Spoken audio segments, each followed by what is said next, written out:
Satnam. Welcome to day 49 of this 90-day practice. I don't know about you, but I'm enjoying this meditation. It doesn't get easier. I find my arms do shake a little bit towards the last minute or last 2 minutes, but the benefits of this practice have been really tangible. So I highly recommend it, and I'm going to keep repeating this. I'd love to see someone practice this for a few days and just observe any shifts in energy, be they positive or negative. I just like to hear the feedback. So please indulge me.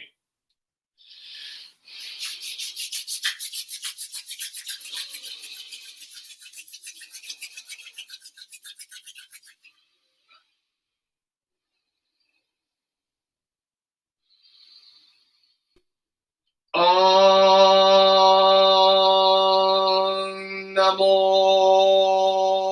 Gurudev Namo.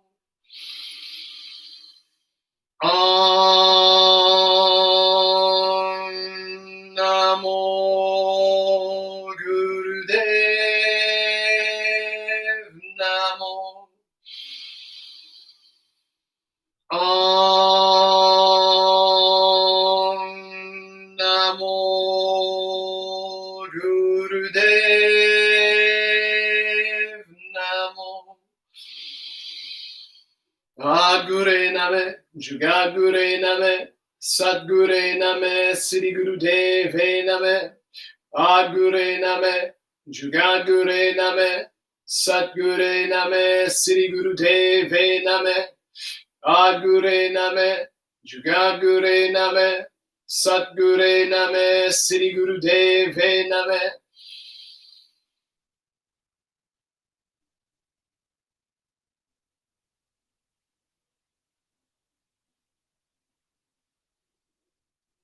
Exhale. All right, so I have been posting thumbnails, and the one that I'm using now for this particular meditation is the Great Seal. So Mahan Gyan Mudra means Mahan is great, Mudra is seal. So this is a meditation called the Great Seal. And on the US dollar bill, of course, you have the eagle, which is considered the Great Seal. But on the other side, you have the little pyramid with the all-seeing eye on top. And yeah, how does that relate? That's just my way of connecting to the symbols. A lot of times people think these symbols have an evil, negative connotation. But based on what I've been learning and discovering about the occult not meaning evil, just meaning hidden, that there's a lot of hidden truths within the world that we observe. There's symbols, and they don't necessarily mean anything malevolent. In fact, I believe this symbol is something that is benevolent. And one of the things with the triangle, a lot of the ancients built pyramids, and they use triangles. Triangles are very powerful symbols. The Star of David is two triangles, two 60-degree angled triangles. They're equilateral triangles. So you have one with the point pointing up, and then you have one with the point pointing down. And of course, if you know, in yoga, the heart chakra has a Star of David in it. And when you practice meditation, when you do the ego eradicator, which is your arms are at 60 degrees, you're creating a 60-degree triangle. Kundalini yoga is a yoga of angles and triangles. And of course, the point of that downward triangle is at the heart center. So this has a transformative effect on the heart when you're practicing ego eradicator. And when you have a square, in Kundalini yoga, we use diagonal energy. So that energy cuts or bisects the square, creating triangle. And what's released is creativity, intuition, wisdom, divine knowledge. And what you're doing here is you're downloading. You're initiating a download, because in the Bible it says God is light and we are the children of light. Well, what is light? Light is photon. Photon is a messenger particle, and photon polarizes at a specific angle. So in mysticism, angle comes from the word angel. So angel has the same definition as photon. Angels are messengers of God, so they are messengers of light. And they carry God's information, so they carry intelligence, they carry information, intelligent information. So when we bring our bodies into these angled postures, these angelic postures, we align ourselves, we polarize ourselves, and initiate a download, because we're aligning ourselves with these angelic degrees that are in the cosmos all around us. So in this particular posture, for the Mahan Gyan Mudra, Saturn is symbolic of the cube or the square. So we have a Saturnian system within our world, denoted by squares all over the world, regardless of the political or religious boundaries. China, Tiananmen Square; Russia, Red Square; England, Trafalgar Square; United States, Times Square; Canada has Confederation Square. There's squares all over. In the Vatican, St. Peter's Square. In astrology, the square of Saturn represents the opposition, force of opposition. When you graduate from university or from college, they put a square hat over your head.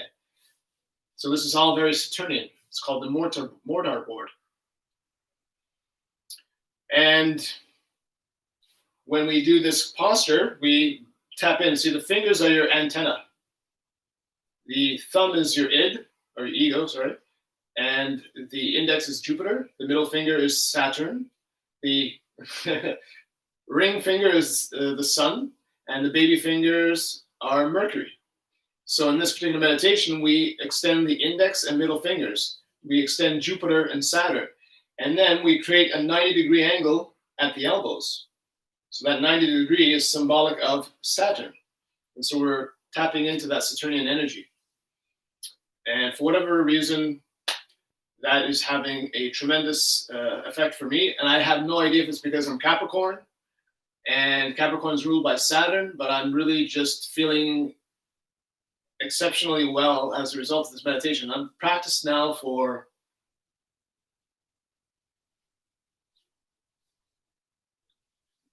10 and a half years. And I've felt great. The practice has guided me towards my purpose. However, I would say that the effects of the meditations have definitely been subtle. They've been beneficial, but I haven't felt one that has made me feel as good as this one has. So I encourage people to practice and to experience. We hear a lot about sacred geometry, and so what happens above must happen below. So it's up to us to mirror what's going on in the heavens above. And if you look at scripture, it's loaded with information about directing our attention to the heavens above. Abram was told to focus his gaze upon the stars, and their number would be reflected in his seed.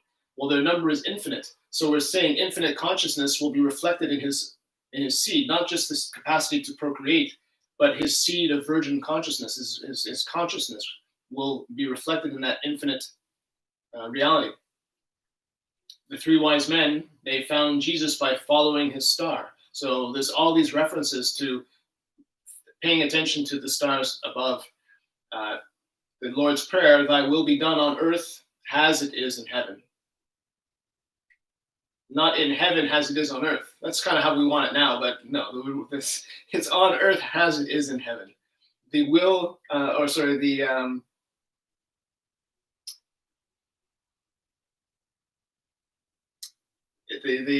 the verse in scripture? The time of heaven is at hand.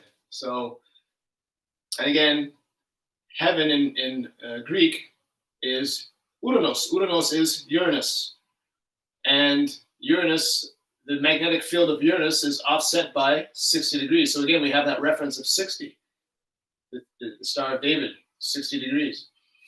So it's all connected. And of course, we've entered into the Aquarian age. Aquarius is ruled by Uranus, and the light has shifted.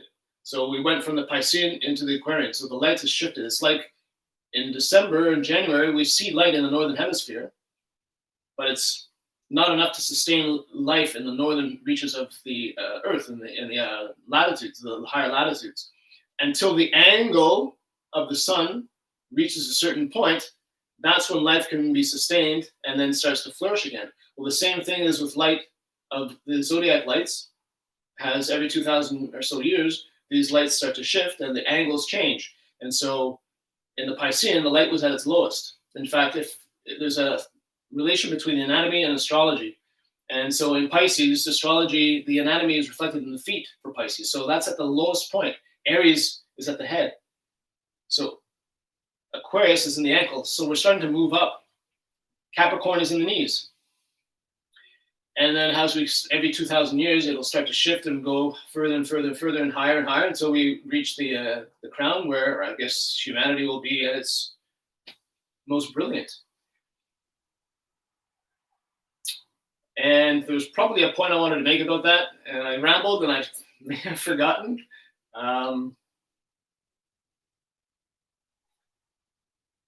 It's all related to astrology and the inner self and mirroring what's going on within, mirroring what's happening above. And that is all I'm going to say on this for now. All right, set your timer for 11 minutes. Hold your ring and baby finger down. Extend the index and middle finger. Elbows are at 90 degrees. Squeeze the shoulder blades in. Create that pressure on the shoulder blades, the upper spine. Close the eyes. Focus on the crown. Breathe long and deep. Begin.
And of course, I remembered what I was going to say about the sun and the angle of the sun in the wintertime.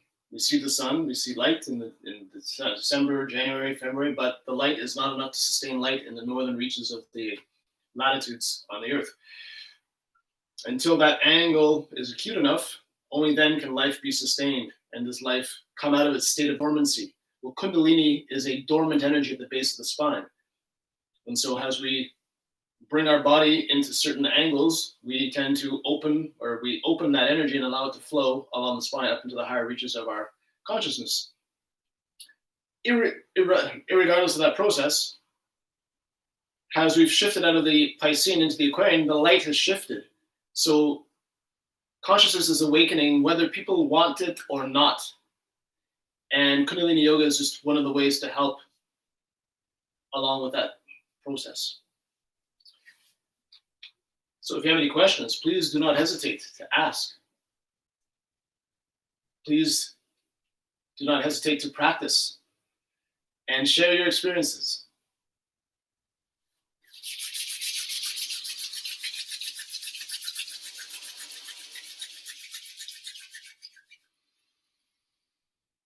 May the long-time sun shine upon you, all love surround you, and the pure light within you guide your way on. May the long-time sun shine upon you, all love surround you, and the pure light within you guide your way on, guide your way on, guide your way on. Sat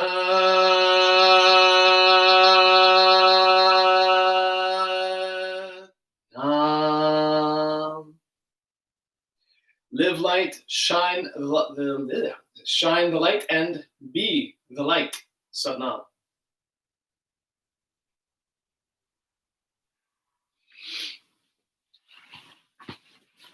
Gracias. Thank you for joining.